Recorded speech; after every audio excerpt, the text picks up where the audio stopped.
Okay, are we good? Great. Okay, very good. Okay, so well, first I wanted to thank the organizers for having invited me here. I hope the connection will work. I'm actually in a hotel in somewhere in the Swiss Alps. We are living very strange times, and so it's very interesting how we are all coming together in this digital through these digital channels.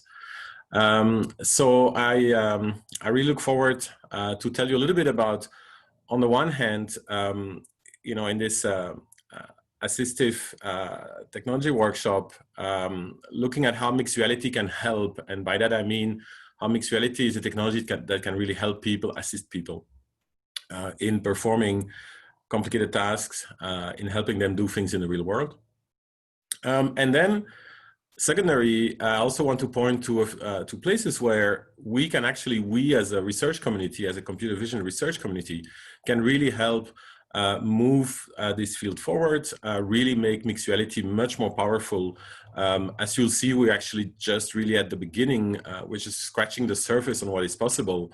And so there's actually a lot of work needed by the community to really kind of realize the full potential of mixed reality in assisting people.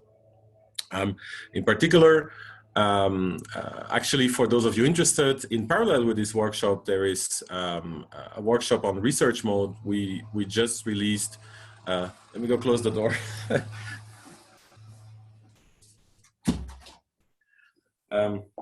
We just released research mode for HoloLens 2. You can have it as a Windows Insider preview. I'll say a little bit more about that. So there's a few tools and things that I released. I'll talk later about this.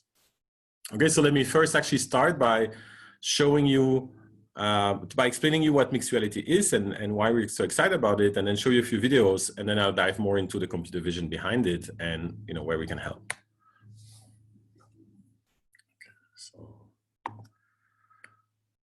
Okay, so if we look at mixed reality, it's really the third wave of personal computing. If you look at the first wave of personal computing, these are laptops, PCs.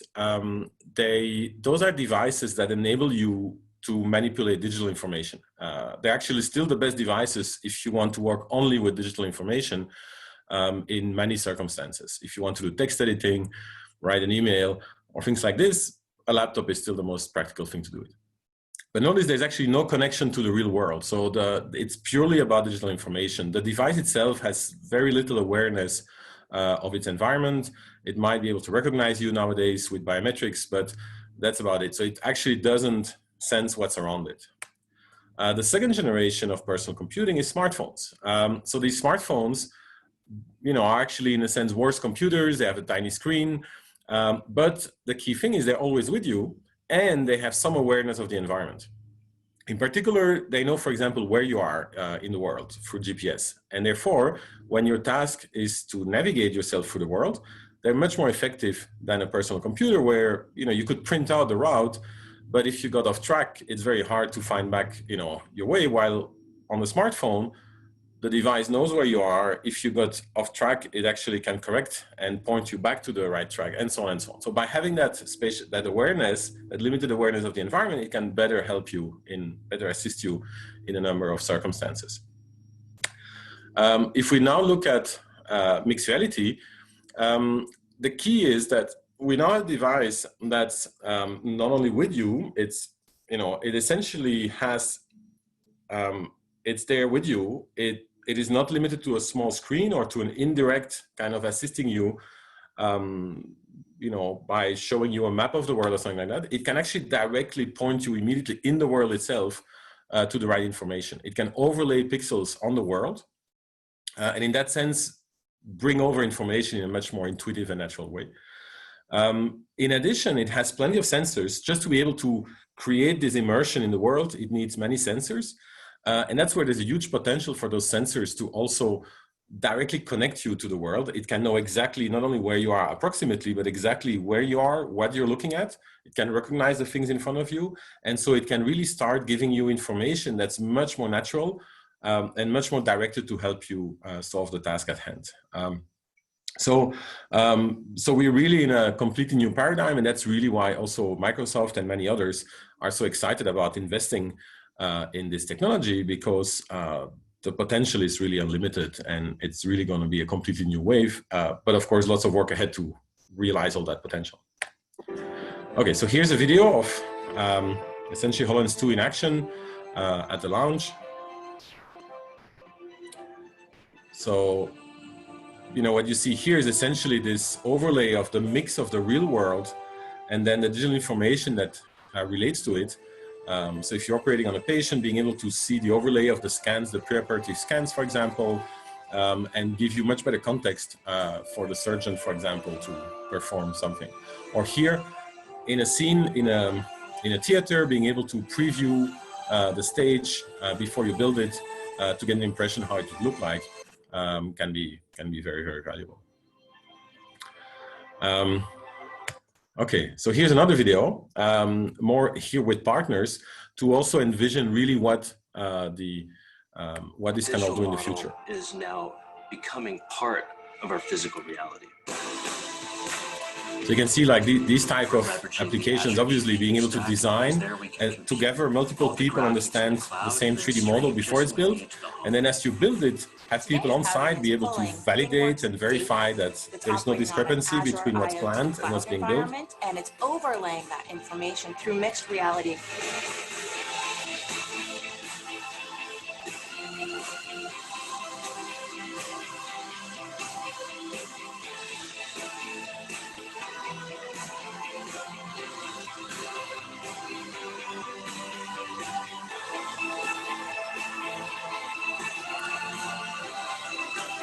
So you can imagine that maintaining machines and figuring out that everything works well is much easier with this type of technology than than any other way.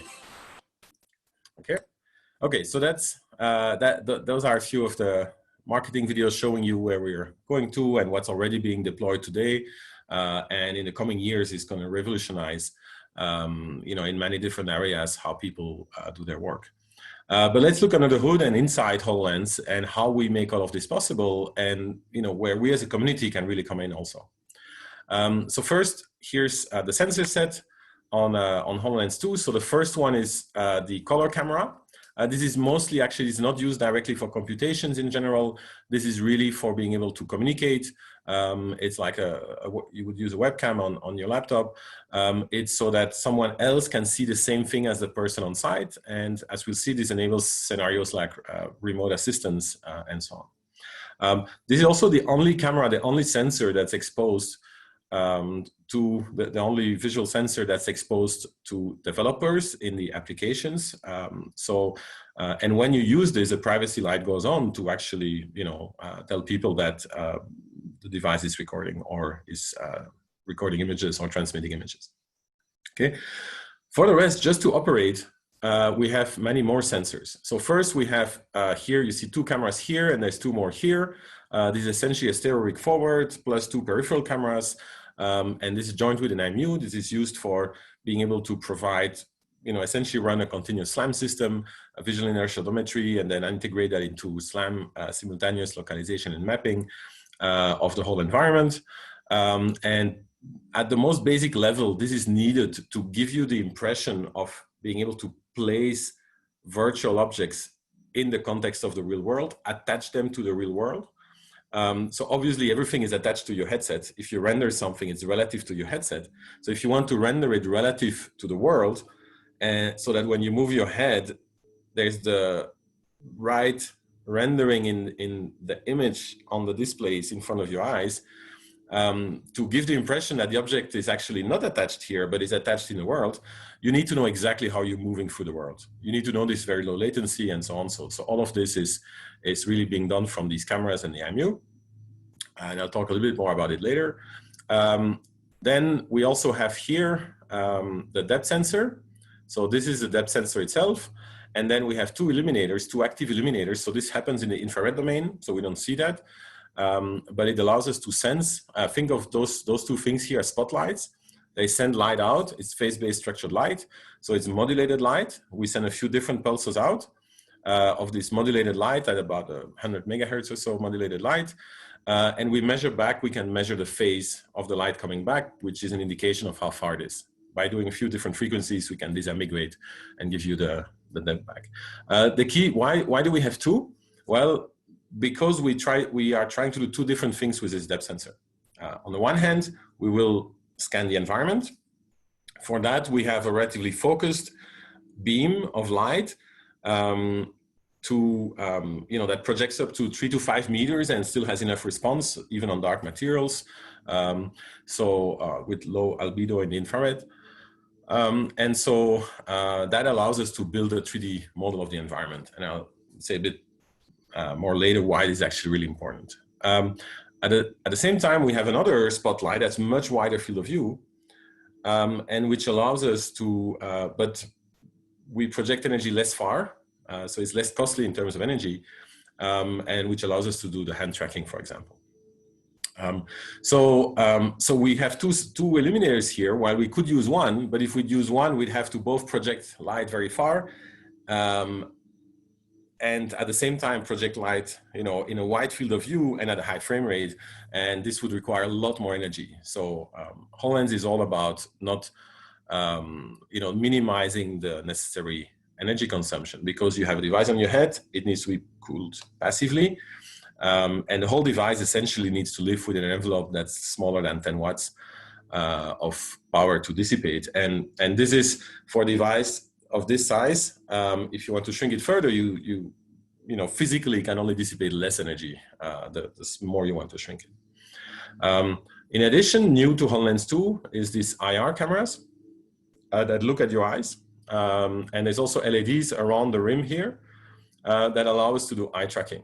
And so this is really important for a number of reasons. For biometric authentication, iris recognition, so that only you can access your data. It's also actually really important in terms of calibrating the display to exactly where your eyes are. That's really important to get good quality visualization. And then finally, it's of course also important as a human-computer interaction modality, so that you can know where the user is looking, and so use that in the information that you display. Again, of course, there's also microphone array. There's many microphones. There's two near your mouth here, and then there's more for the peripheral sound. And the combination means that you can actually really make the difference between what the person itself is saying, and then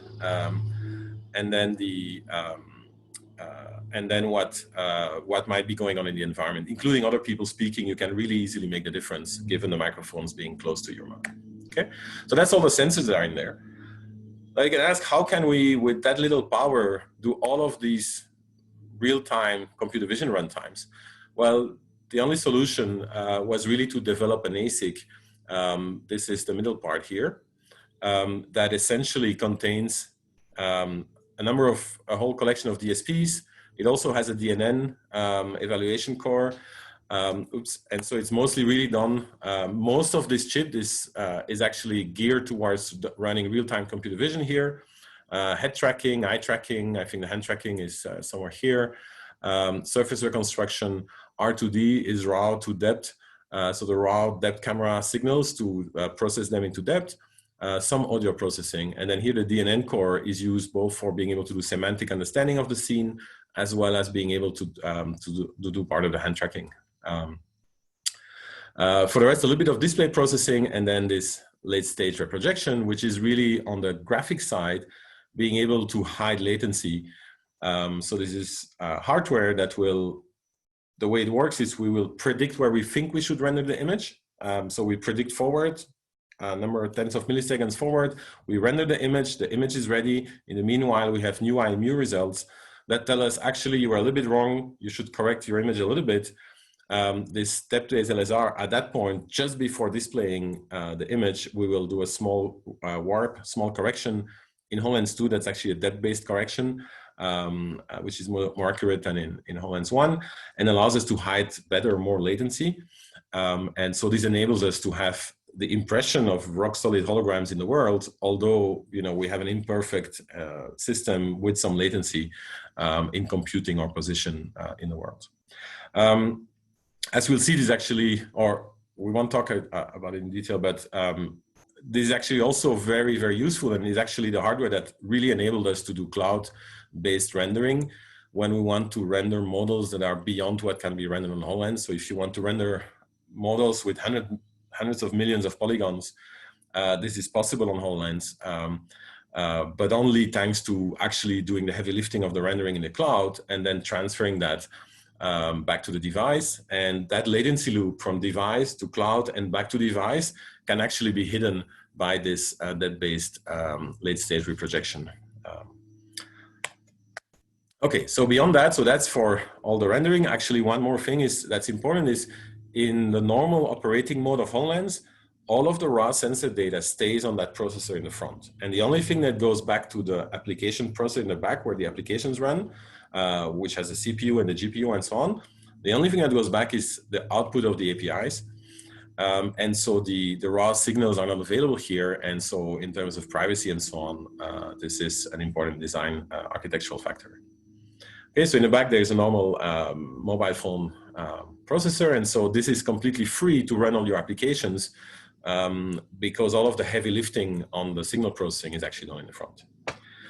Okay, so in terms of what's actually running, you know, it's actually all the VIO system and the SLAM system is actually originally based on what George Klein was doing with parallel tracking and mapping.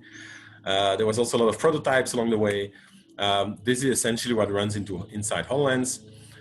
It's a 4-camera rig, stereo rig forward, which has the advantage of immediately giving us 3D reconstruction, like 3D position, triangulation of the features, so we know in 3D how far the features are.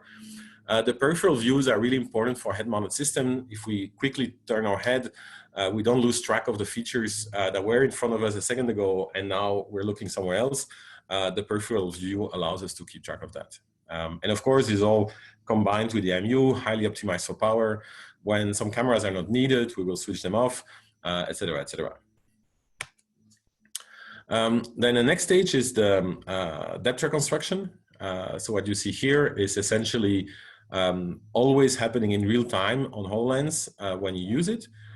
Typically, that's not shown to you, but it's important so that you can intuitively place holograms and place them on surfaces and not, you know, by mistake inside the surface and then afterwards have a visual conflict that makes it, you know, uncomfortable. So for the interaction between the digital elements and the real world elements, we need this surface reconstruction. This is also important, for example, for occlusions. If a virtual object, you know, you walk around the real object and now your virtual object should be occluded, this is what enables to do it. Now, of course, well, another thing you can do is semantic labeling. So the DNN can actually assist with that, the DNN core coprocessor.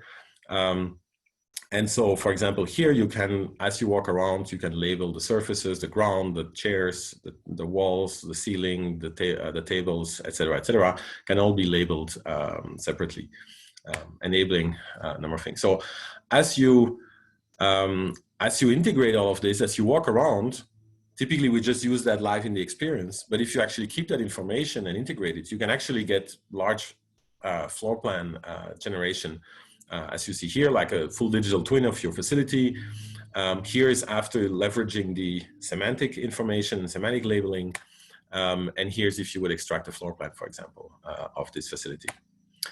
In terms of spatial understanding, it's important to not only have that on a single device, but really to be able to share coordinate systems, share information that you've placed in the world with other devices. That's where we developed these Azure Spatial Anchors, which can help with, you know, finding back this information, can help sharing coordinate systems, also help with navigation, for example, for an environment that somebody else would have mapped before you.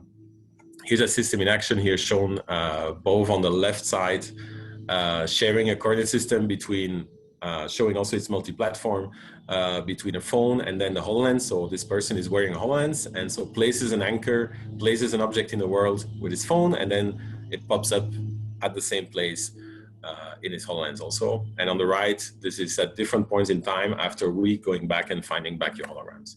Okay. We use this for Minecraft Earth, actually underlying Minecraft Earth. We use this technology. Here you see it in action when Satya and some of the people working on the project are playing together. But let me skip that. What's really interesting is more being able to, in the assistive sense, is being able to have people walk around the facility and have all the relevant data to whatever they're trying to do that's attached to the real world immediately pop up in front of their eyes. Okay, so it's something we call contextual data access, being able to, just as you walk around in the context of the world, have all the relevant information available in front of your eyes. So to do that conceptually, we do something like this. You have a device, it walks around the environment. Normally, HoloLens by default builds up its map on the device itself, and it stays there. If you want to share, you want to move that map to the cloud. As other people move around and map parts of the environment, eventually you would essentially be able to assemble a large map of the whole environment in the cloud. You see here a visualization of this. This was about 100 HoloLens sequences walking all around Microsoft Studio A in Redmond, and then all of these being automatically assembled in one large map of the whole facility. Okay. It can also be important depending on the application. So in most applications, actually, the system as we've set it up is very privacy preserving, because the data from a particular device moves up to the cloud to provide a map there.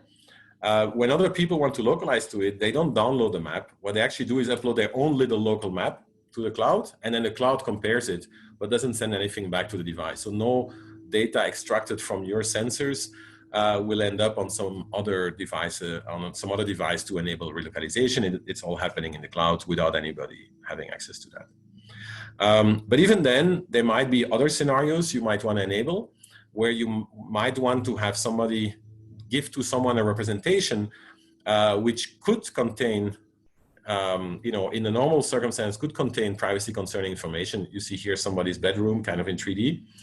But if you go to our new, instead of going to points, we essentially forget about the exact location of points and we transform them into a line where the point is somewhere along the line, but we don't tell you where. It turns out that representation is still good enough to enable relocalization. In this video, we present our work on I can show you preserving structure from motion. A short video that we from work that was presented yesterday at ACVR. And robustly reconstruct even large-scale seeds from noisy internet datasets. However, previous methods generally assume unrestricted access to all input data and complete control of the reconstruction process. With new commercial applications such as augmented and virtual reality and autonomous vehicles, the architecture of the system changes. Instead of running the full pipeline locally, many independent agents collect data and share it with a backend service to process the information. This leads to concerns about data protection, as images can contain a lot of privacy concerning content that users don't want to share. Although SFM algorithms usually don't require raw images as input, but extracted features instead, these features generally contain enough information to reconstruct the input images with high accuracy. For our examples, we use work by Peter Luger and others that was presented at CVPR 19. Speciale and others presented an alternative image feature representation that hides the exact feature position by replacing each key point with a line. They showed that this is sufficient to reliably hide dynamic image content, but still contains enough information to localize the image against a pre-built point map. We build upon their work and present the first full structure from motion pipeline to generate these maps with the same image content protection. Our main contribution consists of a new relative pose estimation method from line features and 4 views with known gravity. Additionally, we combine existing solvers for pose estimation and point triangulation from line features with an adapted bundle adjustment into a full reconstruction pipeline. We demonstrate the practical applicability of our methods on multiple internet image collection datasets and provide comparisons with the standard SFM pipeline. The shown images are feature inversions from either the extracted image features for standard SFM or from protected 3D points in our line-based model. If you are interested in more information, including our code, please visit our project website. Okay, so that was all on the environment understanding side, on the environment capture side, on the AR cloud side, and so on. And now let's look a little bit at what HoloLens does in terms of understanding what the user is doing. So said on the one hand, eye tracking here, for example, enables you as you read to naturally scroll the text along, many other things. also authentication, biometric authentication, recognizing your iris. Here's actually under the hood how this works. You see actually here the reflection of those infrared LEDs, which allows us to get accurate eye tracking. Then hand tracking. Here you see the system in action. First on the left, the output of the DNN model, which both gets a coarse localization of several key points on the hand, as well as the rough kind of location of the hand, etc. And this serves, this essentially serves then as the input for the second step. The first step, the DNN, runs on this DNN AI core and was essentially fully trained from synthetic data, meaning we could even essentially start generating this just from the specs of the depth sensor without even necessarily needing the depth sensor already like fully finalized. And then the second part is essentially geometric fitting. So given initialization, both from previous tracking as well as reinitialization from essentially the DNN detection, we can essentially do a nonlinear alignment, least squares alignment using Levenberg Marquardt to adjust the position of the hand to the precise measurements, 3D measurements that a depth camera gives us at 45 frames per second. And so this leads to essentially a very robust and low latency hand tracking system. And that was mostly developed in the Cambridge team with Jamie Shelton and then also teams in Redmond. So here you see the system in action. This is inside MRTK, which is one of the applications you can actually try out if you have a HoloLens 2. So it shows you the system in action. So this is fantastic to manipulate digital information. Notice, by the way, the slight misalignment between the hand and the image is actually purely due to the simplified rendering that's used for rendering while you experience this, rendering also an image outside from the point of view of the RGB camera. It's actually using the correct rendering for the eye of the user and overlaying that on the camera. That's what creates a slight misalignment. This is just to avoid needing to render a full third image, a full third view, which would overwhelm the GPU. But so in the HoloLens itself, you will see your hand perfectly aligned to the the virtual hand and the real hand perfectly aligned. Okay, here's another system that actually video that actually shows combination of hand tracking and eye tracking. You can look here at those different things, and by looking at them and clicking or saying something, you can actually shoot those little elements. Here's some other applications.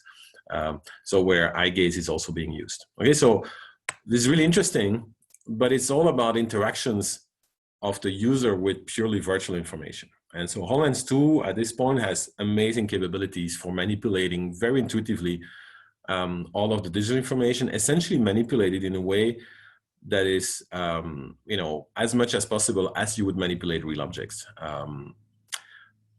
But if we look at what we'd like to do in this community, what we're looking at is really being able to assist people, not in manipulating digital information, but really about people doing things in the real world. Like here, some of the great work from Damen et al. On, for example, doing here work in the kitchen, being able to understand that with the EPIC data sets and so on.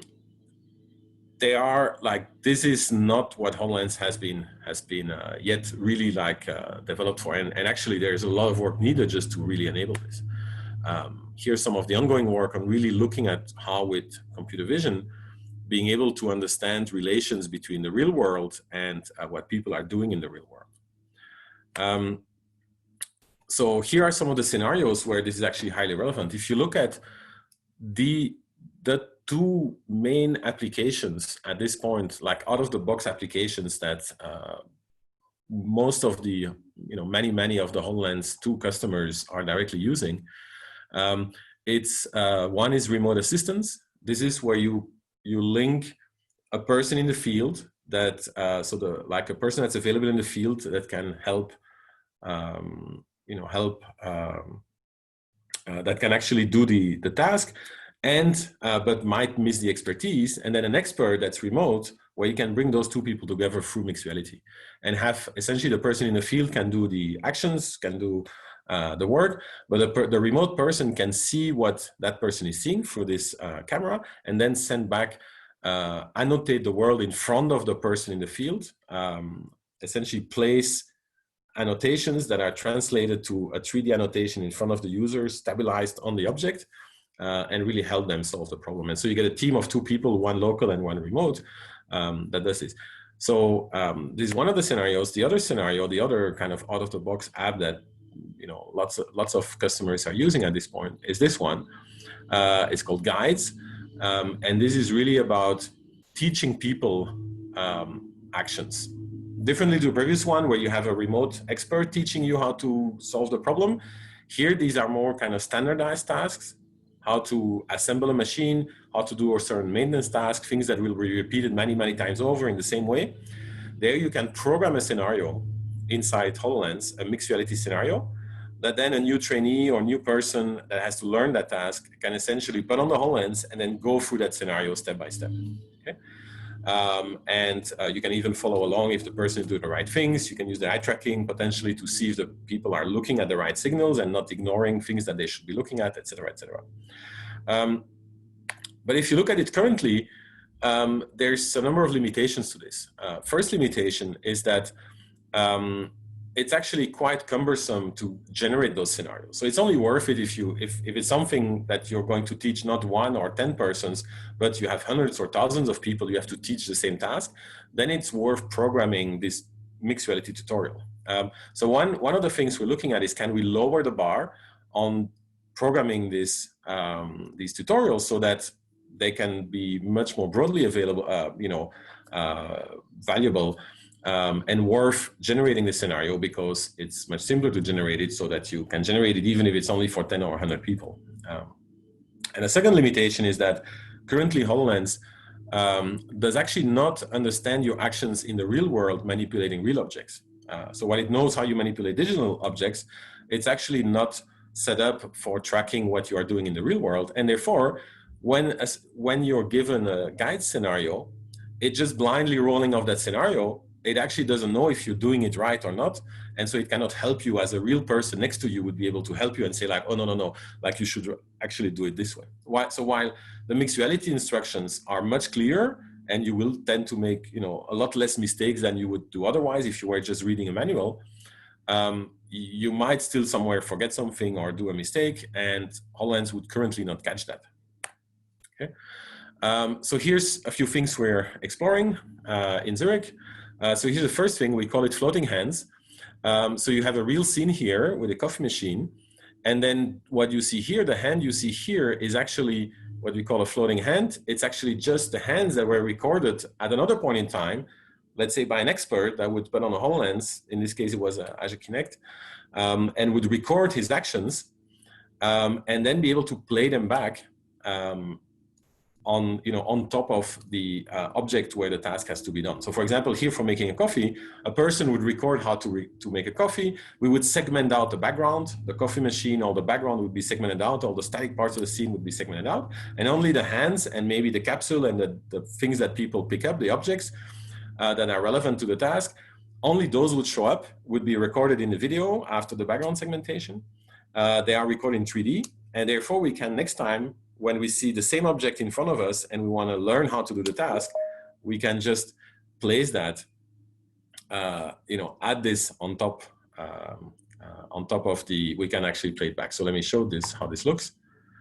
So you see here, this hand and the capsule is actually just digital, and it's just rendered, and it will be rendered from the correct viewpoint because it's all in 3D. And so as we align to the object, we can re-render the hands in a scenario aligned in the right position for the object. And because it's recorded also from a egocentric device, same egocentric device, it will typically actually be really captured from the right viewpoint to generate a good image. Okay, so that's the first step, to make it much cheaper, much more easy to record essentially a scenario as simply as recording a YouTube video instruction, or actually even simpler because it's a hands-free device, so you can actually record while actually doing the action. You don't need a tripod and all these things to carefully set them up. You just record automatically from the device. But then what we're really aiming for, and what really the community, I think, can really move us forward here, is understanding hand-object interactions and understanding essentially what a person is doing in the real world.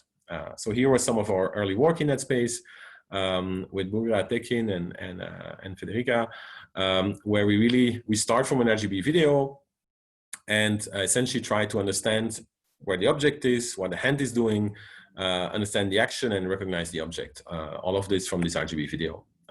So for this, we use a YOLO network first that essentially finds the object and finds the hand and the poses for those, and then over the sequence with an RNN essentially does the action recognition. So here's this in action. And so you see here both the overlay on the 2D RGB input, as well as here the 3D interpretation of our detections. And so notice that besides the label for the object, we also have the label for the action that we infer from the images. Okay, now these are still limitations. It's fully supervised. The hand is just a skeleton, so we can't really reason about the geometric contacts and the interactions or the hand constraints, and it requires to actually know the object fully in advance. So here's some further work we did with Yana Hassan and then the other colleagues as an intern, and then our colleagues at Microsoft in the team in Zurich, where we really looked at, can we do with a lot less supervision? So instead of comparing to 100% labeled input data to train from, we can go down to only 1%, which if you just did that, you would get pretty poor results. If you add photometric consistency and train properly and so on, then you can bring it down to only using a fraction of the original data and still get very comparable results to the original with small errors. Here's an overview of that system. So in particular, this prediction here has really two parts, a hand decoder and an object decoder. The hand decoder then uses a Mano model to really determine the fully articulated pose of the hand. And there is the interaction. There are loss functions that do the interactions and model the interactions between the object and the hand. So here's a video of this in action, showing you that at 10%, you barely see a difference in quality. 2.5%, you're still very close. If you go too low, it eventually fails, of course. Now we are also looking at, can we still capture higher quality data sets with more ground truth? So here we combine, essentially we leverage Azure Kinect. The fact that Azure Kinect can all be synchronized so that there's no interferences between the depth signals, and that the RGB images and so on can all be perfectly synchronized. So here you see some of these captures on different actions. Here with Tain, who is my student working on this, and the kind of data sets we capture. And here's some early, so we are looking at making this as a reference data set available sometime soon. And here you can see the different raw captures here, 4 static captures plus 1 egocentric one from Tain's helmet, ski helmet with the Kinect on it. This is Bugra here doing the capture. And then you see here the kind of labeled data that we will provide for people to train on. Here's another example. This is Tain then doing the work. This here is not made for the nicest possible visualization. It's just a raw merging of all the raw depth signals and color signals into one aligned representation. So we're not trying here to take away the artifacts, because what we're really aiming for is what you see here for providing this as training data so that you can extract this from just the egocentric data signal. And here's like an example of one of our baseline methods running on this here with 2 hands, object, and action labeling. Okay. Okay, so that's one way to get to high quality data for that. The other way, and what was already available on HoloLens 1, is research mode. Here's an example for HoloLens 1. that was used for some assistive applications. For example, here, some work from Microsoft Research in Cambridge that was essentially using both the central head tracking camera as well as the two peripheral ones to get a wide field of view and be able to recognize the people, find people and recognize people, which could help people with limited vision or things like this. So assist those people to know who they're interacting with and where people are positioned. So that's one example. So today, actually, we just announced, and as I mentioned, there's in parallel a tutorial going on, and all that material will be available, and you can find applications and so on this link here. And here you see the system in action. There was still a small bug here with this view rotated 90 degrees, but you see to the two, for example, here the two central cameras, the stereo rig essentially, plus the depth camera signal here. This is all configurable. This just shows those streams. You can also have the wide field of view stream. You can choose essentially which streams you want to use. This is just a visualization. But the key thing is that you can both get the raw signals from the sensors for doing your own algorithms, and at the same time you can actually leverage all the existing things, APIs from HoloLens for hand tracking, eye gaze tracking. You can, of course, access the RGB camera also at the same time. You can access the head motion. All of those things can still be accessed. Also new to the HoloLens 2 research mode is that we also expose the IMU at this point. Here's another quick view of a research mode visualization. Also here, actually, you can notice this is the accelerometer signal, which is not yet aligned in real world coordinates. I think in the today's app that you can download from the website is actually all been essentially corrected. Okay, and so you can access both the long throw. I don't know if this is hidden for everyone. It's behind the videos here, but you can access the long throw at 1 to 5 hertz, the AHAT, which is a special mode for depth, which is used for hand tracking, up to 45 hertz. And the visible light cameras here, the ones used for tracking, the 4 cameras up to 30 hertz. If you try everything at the same time, you might hit some limitations of the device, but you can choose each of those separately for sure up to that frame rate. Here's an example of using this AHAT depth, which is a depth that's measured up to 1 meter, and beyond 1 meter it's wrapped around. So if you want a half meter, you wrap it back to a half meter potentially. But it's really optimized for doing the hand tracking at low latency. Here you see essentially just that depth, that raw depth, overlaid with RGB, the RGB signal in a relatively naive way, and it shows you how you can very quickly and easily capture these kind of hand interactions in the world with this. And then here's, for action recognition, the type of things we're really looking towards is both, reconstruct the full 3D context, texture 3D context of the environment from the environment sensing capabilities of HoloLens, together with texturing with the color camera. And then here, this is the head pose, the coordinate system of where the head is in the world. The cyan color point and ray is actually the eye gaze, and the position where your eye is focused essentially on the real world. And then the red hands are essentially what the hand tracking is doing. So you can see that this, in combination with the RGB camera of what you're seeing, maybe some of the first person, depth or etc., all of these things together provide you some quite amazing capabilities or possibilities in terms of creating data sets and in terms of developing algorithms for egocentric action recognition. Okay, as I said, here's a pointer to the tutorial today, and of course all of that material is also available asynchronously. Also, just a pointer that actually HoloLens 2 is now available. It took a while to really fully become available. It's available in already many countries, and in not too long, I cannot say the exact date, but in not too long, it will be available in many more countries directly. So last topic that I wanted to get to is also combining mixed reality with robotics.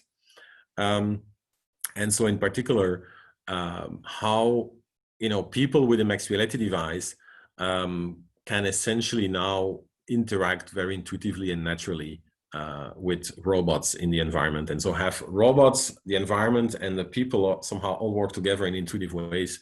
And so have a person, you know, typically robots and humans are now kept apart because they can't work very well together. We believe that with mixed reality, this gives an opportunity to make collaboration very intuitive and natural. What you see here is someone with a HoloLens, Jeff, who's on our team working on this, wearing the HoloLens, and in his view, he can say, like, he can essentially just click or point at where he wants the robot to go. And by having HoloLens and the robot all localized through our AR cloud, through Azure Spatial Anchors, they can know where they are with respect to each other. They know where they are in the same coordinate system. And so when Jeff points here, we can translate that through Azure Spatial Anchors to the robot in his own map. And then the robot knows how to navigate there. Okay. And so here you see the system in action. In this case, it's with a phone, but it's the same with HoloLens. As you'll see in a second, you can click. This is the goal. That's what the user is doing. This is the view from the phone. You see that the phone knows where the robot is in its view. It can also show the path that the robot is planning. And then, so the robot knows this, the device knows this in the real world. So all of this in the real, but we also have a digital twin where we can also actually play off this whole scenario. And so all of those three coordinate system, real world, phone coordinate system, robot coordinate system, all of those are synchronized and enable then this in natural interaction. Here's actually a quick video showing a preview of a video here, showing this as a... Hi, I'm Helena Lenikova. I'm with the Microsoft Mixed Reality and AI Lab in Zurich, and today we'll be showing you how to control a robot using the HoloLens 2. Okay, so here you see the system in action. She will just wave at the robot, and then the robot will just come to her. So this is combining our hand tracking, recognizing this as a wave signal, as like come here signal, and then the robot, when it gets that signal, it knows where here is, and will essentially plan its route to navigate there. And the route, of course, uses also the live obstacle avoidance and so on that the robot has built in. And here you go. Okay, so another thing we do with robots, and also very much related to assistive technology, is with my colleague Stelian Koros and his senior researcher Roy Poran at ETH Zurich. It's a collaboration between ETH and Microsoft, where we look at using mixed reality as a way to do remote, to do teleoperation of robots, to assist people, as you see in this case, help, for example, the elderly to kind of get clothed or things like this. What's interesting is at the same time that we're actually transmitting this, we actually also are creating data sets for these actions, for performing those actions, for teaching and training those actions. Here you see the system in action. You see Roy actually having a HoloLens on. He's moving his hands. The hand tracking is transferring these hand motions to the robot. And the way that Roy knows what makes sense to him to do is actually by having the camera stream here of this stereo head that's also mounted on a robot transfer to him. And so when he moves his head, the stereo head can move in synchrony with his head motion so that he really can get the feeling that he's actually there embodying the robot. So you see here his view. And of course, it's a stereo view. He has two views, two eyes, and it can render the two eyes. So you actually get a full 3D perception of the scene in front of you. So this offers quite some potential in terms of remote operation. Okay. Okay, so here's an earlier version of that. Let me skip that. Okay, so so in conclusion, mixed reality headsets have a ton of potential because they have a lot more user context. They observe the user actions, they understand the environment, and at the same time have access to all of the digital information, relevant digital information in the cloud, and they have these very natural user interfaces, they're hands-free devices. So that combinations makes them potentially immensely powerful to assist people. And of course, as I said, observe the user interaction and understand the environment. That's something where this community really needs to help to realize the full potential. If you look in terms of purely egocentric vision, what's really important is that there's the opportunity for feedback during training by recognizing the action, seeing if the person is doing what he's supposed to do, and being able to create a feedback loop and assist him and correct him if there's a mistake. That's very powerful. And so essentially this would allow a device like HoloLens to better assist the users. For our community, HoloLens 2 is a great platform, great research platform for egocentric action recognition. It has this egocentric RGB camera, of course, but in addition to that, it has all these APIs for hand tracking, eye tracking, head tracking, environment understanding that you don't have to code yourself. That's already all there. So you can directly build on top of that and focus on the action recognition for itself, as an example. And so with research mode, you get access at the same time, beyond all those APIs, to the raw depth sensor, the stereo rig, peripheral video cameras, and the IMU data in addition to the RGB camera. So you get this very powerful platform to work with, essentially.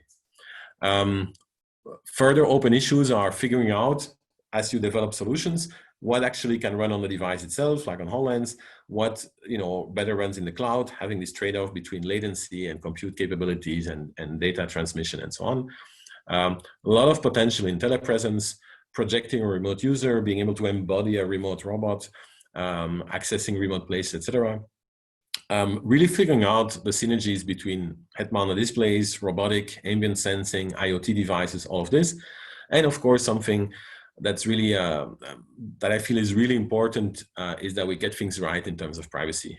This all depends on the application, on the context, and so on. If it's in an enterprise, in the closed context of an enterprise, when someone is doing his job and puts a device on for a specific task, or in the future, if we're all wearing these devices all day, the privacy context is very different. But it's super important for us to really start thinking of all of the aspects of this to make sure we do things right. Okay, that was it. Thank you very much.